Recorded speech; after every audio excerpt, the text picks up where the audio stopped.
Assalamualaikum warahmatullahi wabarakatuh. Selamat siang Ibu Lulu dan teman-teman semuanya. Perkenalkan kami dari kelompok 5. Di sini kami akan mempresentasikan hasil tugas kami untuk mata kuliah Pengembangan Kepribadian PTK yang kami beri judul Standar Kompetensi Tutor dan Kesetaraan Paket C. Selanjutnya, izinkan saya untuk memperkenalkan anggota dari kelompok 5, yaitu Pepi Sophia Nur Ajijah, Dini Febiani, Tina Uliani, Iin Husnul Khotimah, dan Fatia Nur Latifah. Lebih jelasnya, di setiap materi akan memperkenalkan diri masing-masing. Terima kasih.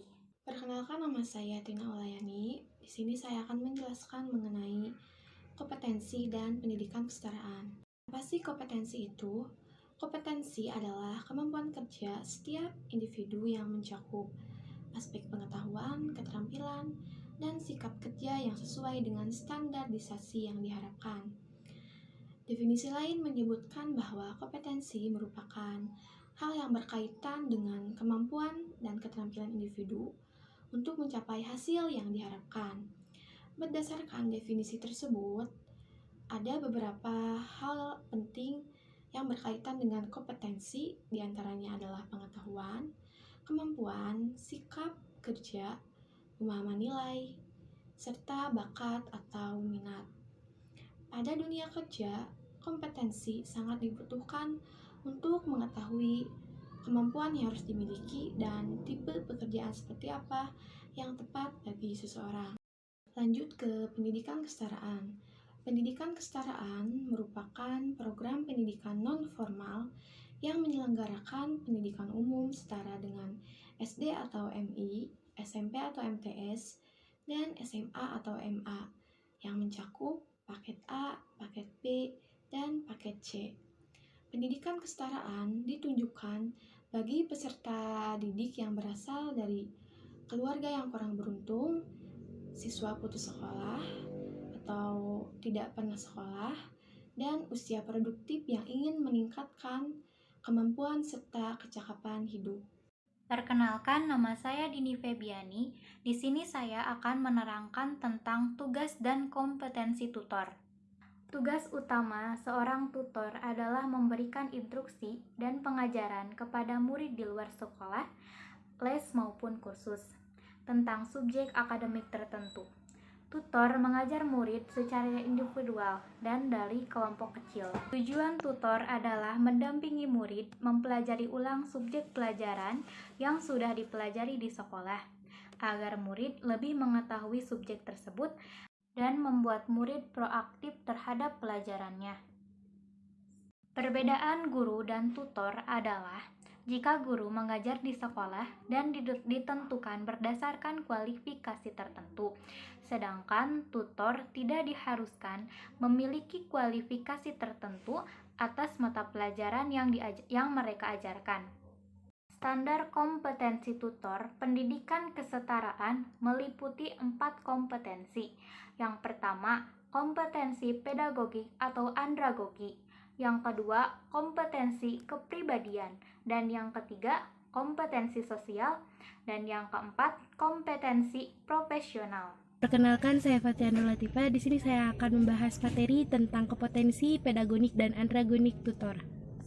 Seorang tutor sebagai agen pembelajar perlu memiliki kemampuan khusus, yaitu kemampuan yang tidak dimiliki oleh orang yang bukan tutor. Karena tugas pengajar bukan hanya untuk memberikan informasi, tetapi suatu proses untuk mengubah perilaku peserta didiknya atau warga belajarnya. Oleh karena itu, pembelajaran terdapat kegiatan membimbing warga belajarnya agar berkembang sesuai dengan tugas perkembangannya, terus melatih keterampilan, baik keterampilan intelektual maupun keterampilan motoriknya, terus memotivasi warga belajarnya agar semangat menghadapi berbagai rintangan dan atau sumber belajar untuk mengefektivitaskan pengajarannya. Nah, dari 4 kompeten tersebut, minimalnya bisa dipakai untuk tutor pendidikan kesetaraan paket C. Tapi ada 2 kompeten yang harus tutor kuasai. dan sangat penting, yaitu kompetensi pedagonik dan andragoniknya. Nah, di sini ada kompetensi pribadi, yaitu meliputi yang pertama, menampilkan diri sebagai pribadi yang jujur, mantap, stabil, dewasa, berwibawa, serta arif dan bijaksana. Yang kedua berakhlak mulia dan menjadi teladan bagi peserta didik dan masyarakat sekitar. Yang ketiga memiliki jiwa, sikap, dan perilaku demokratis. Yang keempat memiliki sikap dan komitmen terhadap profesi serta menjunjung kode etik pendidikan. Nama saya Inus Fatimah. Untuk materi selanjutnya yaitu kompetensi sosial, meliputi yang pertama bersikap terbuka, objektif, dan tidak diskriminatif atau membeda-bedakan. Nah, yang kedua dapat berkomunikasi dan bergaul secara efektif dan santun dengan peserta didik.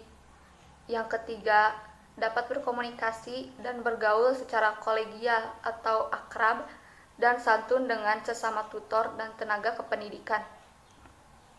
Yang keempat, dapat berkomunikasi secara empatik dan santun dengan orang tua atau wali peserta didik serta masyarakat sekitar.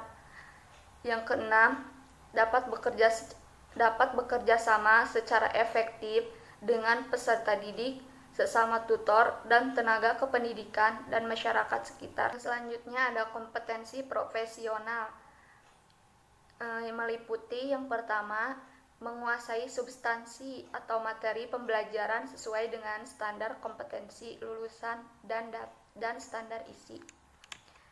Yang kedua dapat menguasai konsep dan teori yang menaungi substansi atau materi pembelajaran. Yang ketiga, memetakan hubungan substansi antar mata pelajaran.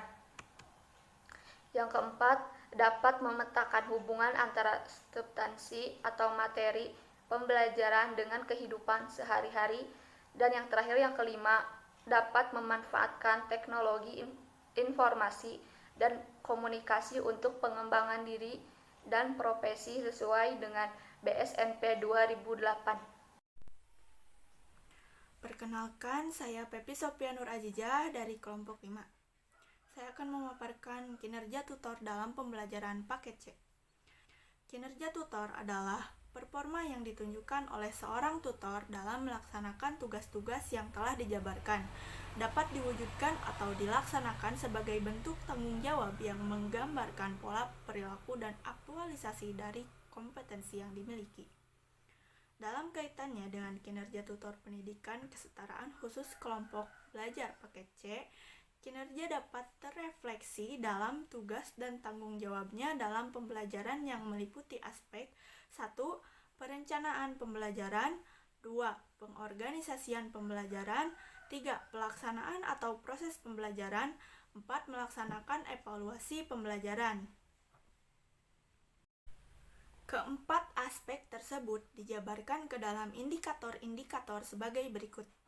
Di antaranya penyampaian metode sesuai rencana pembelajaran atau RPP, penjelasan yang mudah dipahami, motivasi yang diberikan, kesiapan dalam mengajar, kemampuan menarik minat belajar, sistematika dalam pembelajaran, menciptakan suasana belajar yang kondusif, penguasaan bahan atau materi pelajaran, disiplin waktu mengajar, kemampuan pemberian contoh aplikatif, kemampuan membimbing warga belajar, kemampuan memberikan penjelasan, pemberian kesempatan bertanya dan berdiskusi, penampilan selama melaksanakan mengajar, kualitas secara keseluruhan dalam pembelajaran.